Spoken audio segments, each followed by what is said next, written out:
Chapter number 4, mind strategies for avoiding the now. अगर आप किसी चीज़ के बारे में शिकायत करते हैं, कंप्लेन करते हैं, इसका मतलब आप उसको एक्सेप्ट नहीं कर रहे हैं और अनकॉन्शियसली ये चीज़ें आपके अंदर नेगेटिविटी ला रही हैं। राइटर कहते हैं जहाँ भी रहें पूरा फोकस रहें। अगर आप अपने आप को किसी भी अनहैप्पी सिचुएशन में पाते हैं तो उस समय आपके सामने सिर्फ 3 ऑप्शंस रहते हैं जिसमें से आपको एक ही चूज करना होता है। अगर आप किसी अनहैप्पी सर्कमस्टेंसेस में हैं या किसी ऐसे प्रॉब्लम में फंसे हुए हैं जहां पर आपको कोई भी सॉल्यूशन नज़र नहीं आ रहा है, तो आप इन तीनों में से एक ही चीज़ कर सकते हैं। Remove your self from the situation. आप उस स्थिति से अपने आप को अलग कर लीजिए। Change the situation. उस स्थिति को बदल दीजिए। या है एक्सेप्ट द सिचुएशन, या आप उसको स्वीकार कर लीजिए, एक्सेप्ट कर लीजिए। किसी भी स्थिति में आपके सामने सिर्फ यही 3 ऑप्शन होते हैं और इसमें से आपको एक चूज करना रहता है। अगर आपको अपने ज़िंदगी की जिम्मेदारी लेना चाहते हैं तो इसमें से किसी एक को चूज करें और चूज करने से पहले आप अपने माइंड से किसी भी तरह की नेगेटिविटी को पूरी तरह से हटा दें। राइटर कहते हैं कोई भी एक्शन नहीं लेने से बेहतर है, स्पेशली जब आप किसी दर्द या पेन की स्थिति में लंबे समय से फंसे हुए हैं। अगर एक्शन लेने से आपको डर लगता है तो आप डर को आइडेंटिफाई करें और उसको रिमूव करें। Chapter number 5, the state of presence.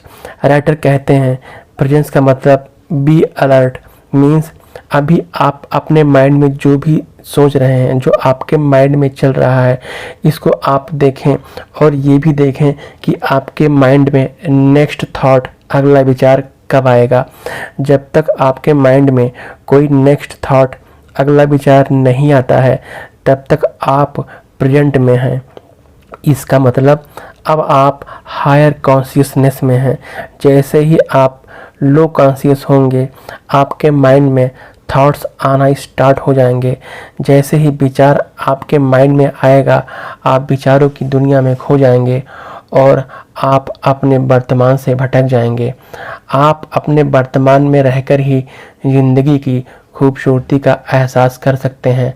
Writer कहते हैं कि हम लोगों के अंदर बहुत शक्ति है, बहुत पावर है, लेकिन न समझने की वजह से आप अज्ञान बने रहते हैं और अपनी असल शक्ति का यूज़, उसका इस्तेमाल नहीं कर पाते हैं। कभी कभी जब आप किसी फ्लावर को, किसी फूल को या नेचर को या किसी भी खूबसूरत ब्यूटीफुल चीज़ को देखते हैं तो सडनली कुछ सेकंड के लिए आप स्टक हो जाते हैं, वहाँ पे रुक जाते हैं। ये प्रेजेंट का सबसे बेस्ट एग्जाम्पल है। इसको आप वर्ड में एक्सप्रेस तो नहीं कर सकते क्योंकि ऐसी चीज़ें 2-4 सेकंड के लिए होती हैं, लेकिन ये जो स्टकनेस है, ये जो स्टिलनेस है, जो आप रुकते हैं कुछ पल के लिए, ये जितना डीप होता जाएगा आप अपने प्रेजेंट से उतना कनेक्ट होते जाएंगे, आपका प्रेजेंट में रहना उतना बढ़ता जाएगा। Chapter number 6, the inner body. Writer बताते हैं आप अपने होल बॉडी को अपने अंदर से फील कीजिए, एहसास कीजिए, एक सिंगल एनर्जी फील्ड की तरह है। इट इज़ लाइक आप अपनी बॉडी को रीड कर रहे हो। आने वाले दिनों में आप इसका प्रैक्टिस कीजिए।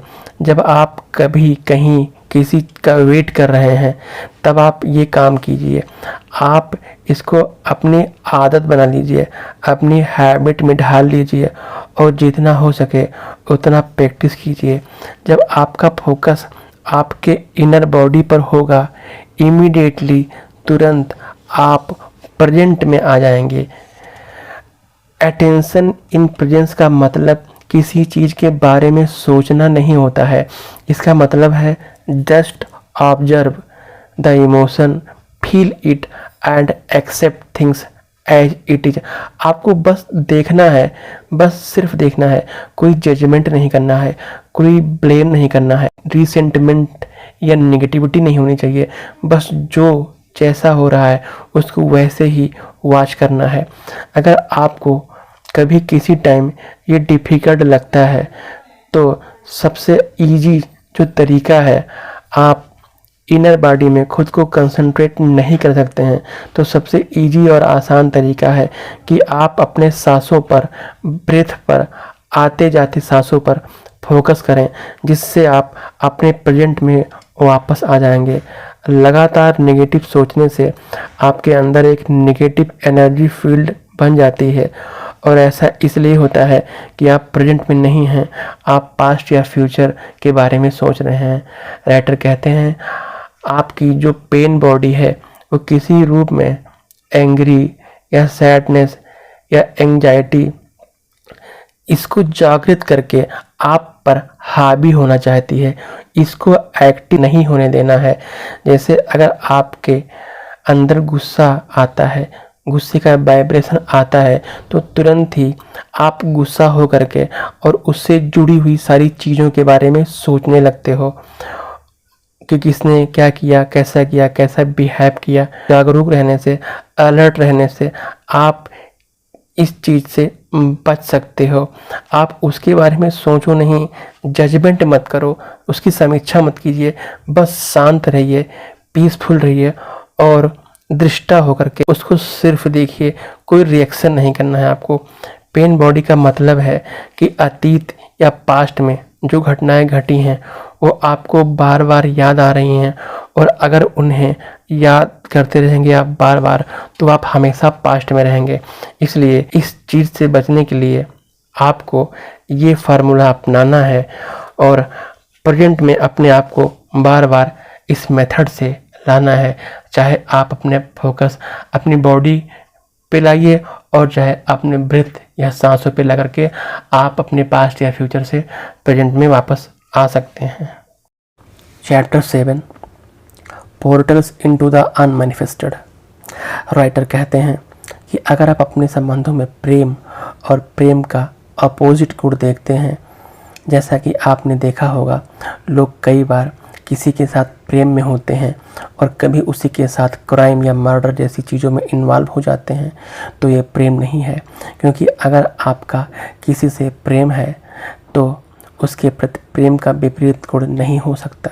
ये बस ईगो है या अटैचमेंट का रिश्ता है। कई बार वर्तमान में जो पीड़ा या दर्द होता है, लोग उसकी वजह से प्रेजेंट में रहना नहीं चाहते, क्योंकि प्रेजेंट में जब सामना होता है तो पहली चीज़ जो सामने आती है वो है पीड़ा, पेन, दर्द। क्योंकि ये पता नहीं है कि वर्तमान में, प्रेजेंट में सच और उसका एक्सेप्टेंस ही आपकी पीड़ा को कम कर सकता है। वर्तमान में खुश होने के लिए आपको जो जैसा है उसको वैसा ही एक्सेप्ट करना है। किसी भी रिश्ते में या साथी को वो जैसा है वैसा एक्सेप्ट करें, बिना इस आशा के कि वो कभी बदलेगा। ऐसा करने से आपके अंदर तुरंत बदलाव आता है, तुरंत चेंज आता है। तब ईगो खत्म हो जाता है, ना कोई शिकायत होता है, ना कोई अपराधी होता है, ना कोई आरोप लगाने वाला होता है, ना कोई आरोपी होता है। राइटर कहते हैं मानव का संबंध ज़्यादातर मन से, अधिकतर संबंध आत्मा से नहीं है। इसलिए पीड़ा का स्रोत बन जाते हैं रिश्ते सारे। मन से संबंध पीड़ा देह को जगाता है, इससे लोग इससे भागने की कोशिश करते हैं। तो क्यों ना उसका सहयोग करें और अपना लें। तथ्यों को अपनाने से, उसको एक्सेप्ट करने से, स्वीकारने से कुछ हद तक मुक्ति मिल जाती है, सॉल्यूशन मिल जाता है। हर क्षण, एवरी मोमेंट अवेयर रहें, अलर्ट रहें, जागरूक रहें। अगर क्रोध है तो जानने की ये क्रोध है, जलन है, बदले की भावना है, बहस करने की इच्छा है या किसी भी तरह की भावनात्मक पीड़ा है तो अवेयर रहें, जागरूक रहें। मन के बजाय अपना संबंध आत्मा से रखें और तब कोई पीड़ा नहीं होगी।